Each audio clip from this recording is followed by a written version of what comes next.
भारत के भविष्य के लिए इससे शुभ अवसर दूसरा हो ही नहीं सकता है जो आज आपको भारत की संविधान ने, भारत के लोकतंत्र ने ताकत दी है। आपका एक वोट कैसे देश की तस्वीर और तकदीर को बदल सकता है, पिछले 10 वर्ष में बदलते हुए भारत को आपने देखा है बहनों, और बदलते हुए भारत को आपने देखा है। आज से 10 वर्ष पहले का भारत क्या था? न सुरक्षा थी, न सम्मान था, न विकास था और न ही गरीब का कल्याण था। एक ऐसा भारत था, सुबह अखबार पढ़ते ही जैसे ही सामने अखबार आता था, पहली हेडलाइन उसमें होती थी सरकार के किसी भ्रष्टाचार की।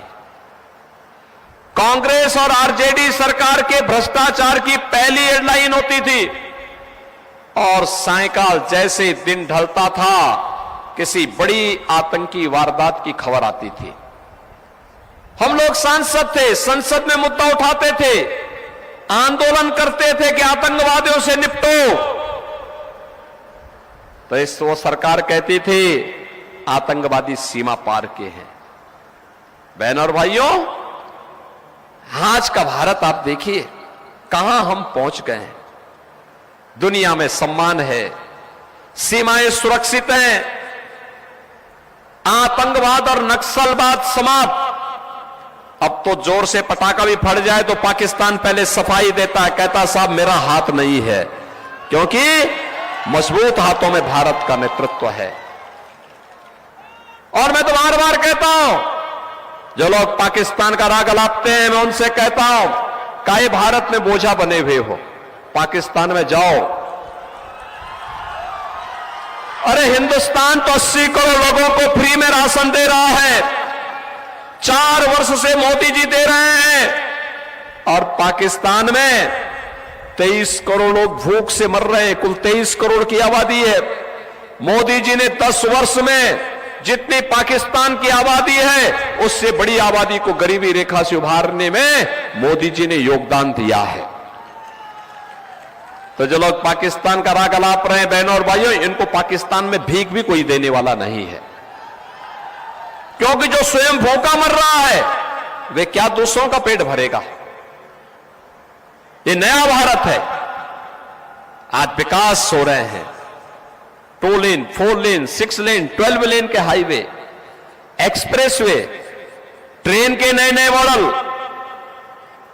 वंदे भारत, अमृत भारत, नमो भारत के रूप में, पब्लिक ट्रांसपोर्ट के लिए मेट्रो, रोपवे की सुविधा, कनेक्टिविटी के बेहतर इंतजाम, medical college, AIIMS, IIT, IIM, IIIT, NIT, world class university का निर्माण, और देश के अंदर लोगों को शुद्ध पेयजल उपलब्ध कराने के लिए हर घर नल की योजना, नल में जल हो, इसकी सुविधा भी पूरे देश के अंदर उपलब्ध करवाने का कार्य मोदी जी के नेतृत्व में हो रहा है। गरीब को राशन है तो फ्री में उपचार की व्यवस्था भी है। 60 करोड़ लोग फ्री में उपचार की सुविधा प्राप्त कर रहे हैं।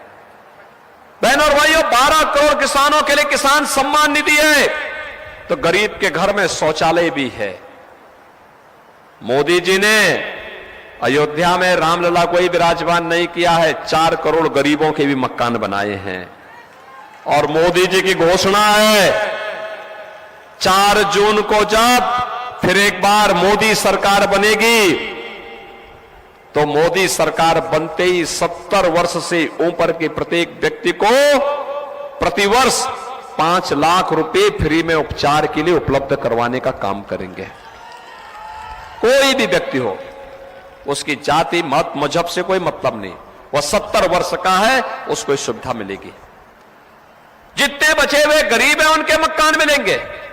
ग्रामीण क्षेत्र में प्रधानमंत्री आवास के जो मानक है वह उस रूप में, शहरी क्षेत्र में जिसके पास जमीन है, जर्जर मकान है, कच्चा मकान है, वही उसकी पात्रता की शर्त है, उसको भी एक एक मकान मिल जाएगा।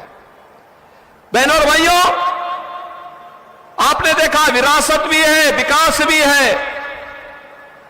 सुरक्षा है, सम्मान भी है, और शासन की संवेदना है तो गरीब कल्याण भी है। मोदी जी के नेतृत्व में बदलता हुआ भारत हम सब ने अपनी आंखों से देखा है।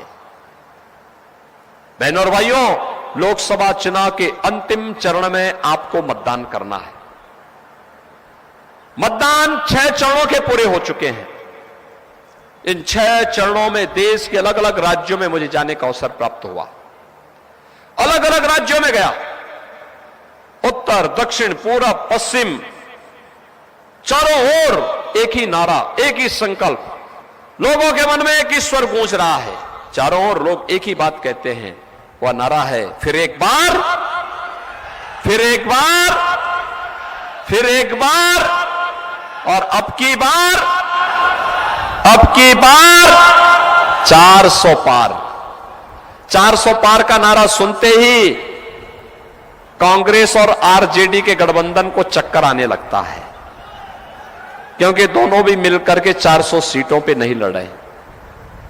वे कहते हैं कैसे होगा, तो जनता ही जनार्दन की भूमिका में जवाब देती है, कहती है जो राम को लाए हैं हम उनको लाएंगे। क्यों, पटना भी साथ है ना, पटना भी साथ है ना, और आपको तो और ज्यादा साथ होना है। इसलिए होना है, भगवान राम लला के वकील कोई और नहीं, आपका सांसद है रविशंकर प्रसाद। रविशंकर प्रसाद जी वकील हैं। उन्होंने 500 वर्षों का इंतजार समाप्त किया। मोदी जी का नेतृत्व है, रविशंकर प्रसाद जी वकील हैं, और रामलला की लड़ाई को सुप्रीम कोर्ट तक लड़ करके फैसला हिंदुओं के पक्ष में करवा करके भव्य राम मंदिर के निर्माण का मार्ग प्रशस्त कराया है।